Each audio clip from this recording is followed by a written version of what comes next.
It is a pleasure to present to you two matters.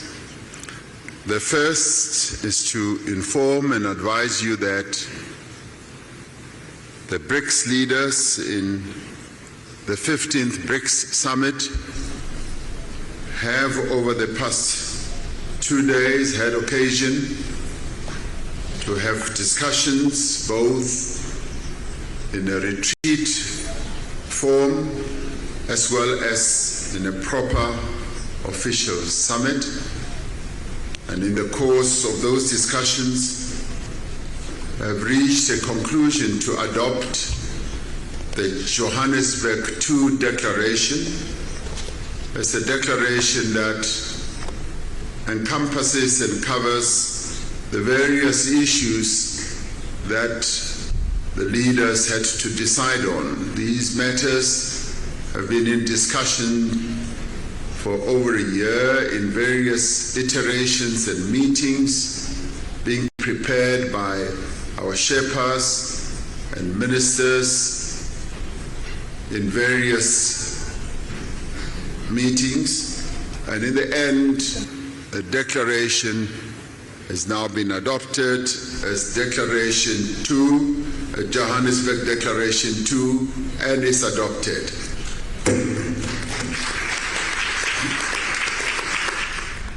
We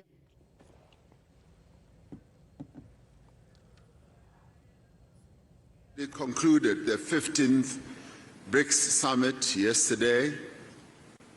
It is the first BRICS Summit to be hosted in person since COVID-19 pandemic and the subsequent global travel restrictions.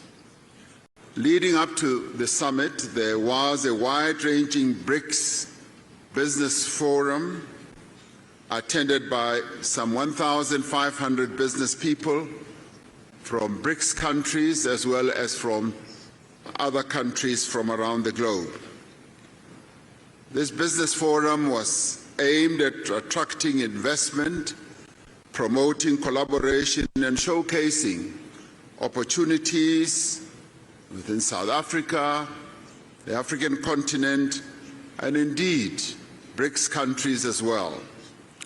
We had an opportunity to receive a report from the President of the New Development Bank, Dilma Rousseff, on the vision and the role of the bank and the role that it intends to play to support infrastructure and sustainable development in Africa and in the Global South.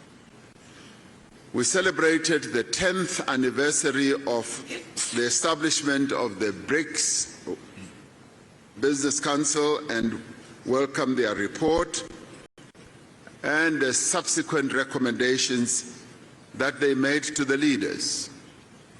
We also welcomed the work of the BRICS Women's Business Alliance in their first in-person engagement with the BRICS leaders.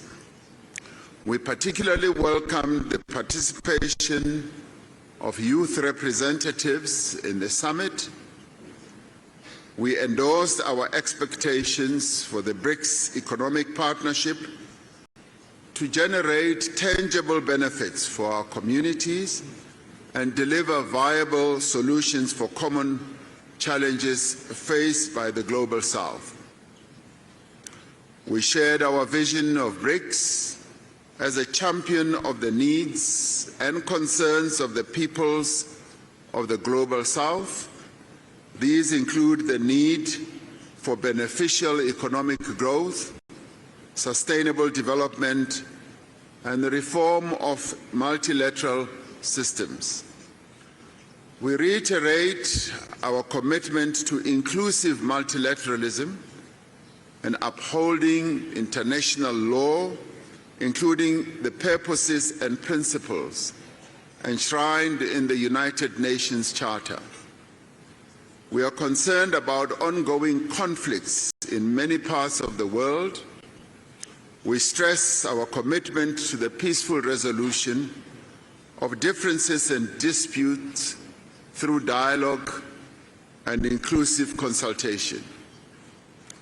The summit noted that an unbalanced recovery from the hardships of COVID-19 pandemic is exacerbating inequality across the world. We encourage multilateral financial institutions and international organizations to play a constructive role in building global consensus on economic policies.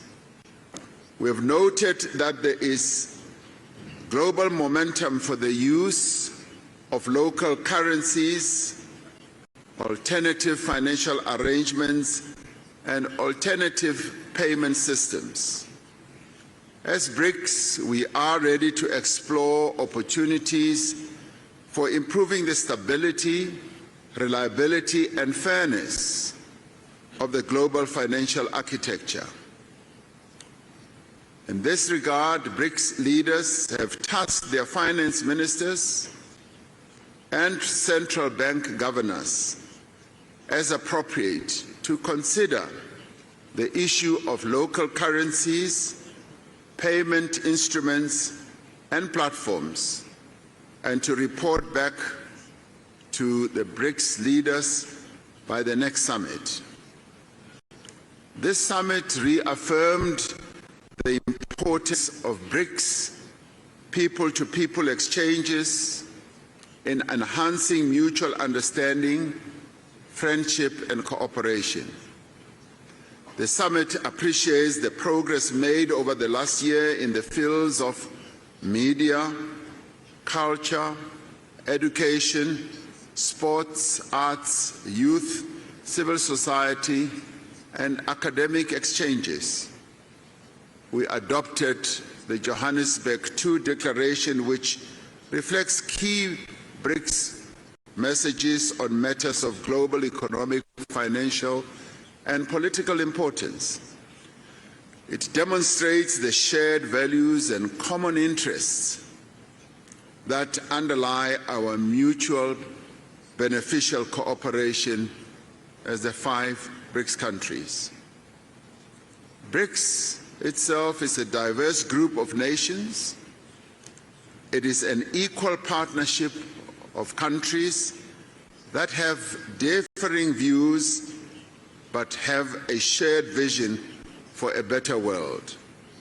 As the 5 BRICS countries, we have reached agreement on the guiding principles, standards, criteria, and procedures of the BRICS expansion process, which has been in discussion for quite a while. We have consensus on the first phase of this expansion process, and other phases will follow. We have decided to invite the Argentine Republic, the Arab Republic of Egypt, the Federal Democratic Republic of Ethiopia, the Islamic Republic of Iran, the Kingdom of Saudi Arabia, and the United Arab Emirates to become full members of BRICS. The membership will take effect from the 1st of January 2024.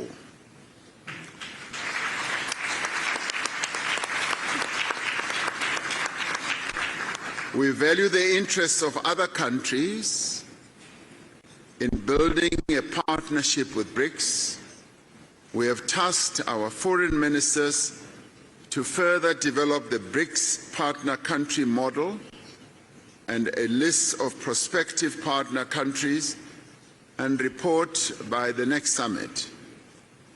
Today we will be hosting leaders from Africa and the Global South in the BRICS Africa Outreach and the BRICS Plus Dialogue.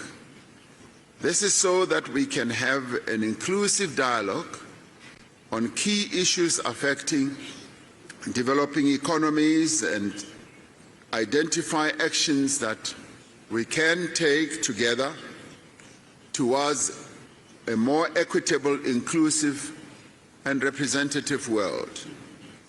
May I conclude by thanking the leaders of Brazil, Russia, India, and China, together with their delegations, for participating in this most successful 15th BRICS Summit held in Johannesburg, South Africa.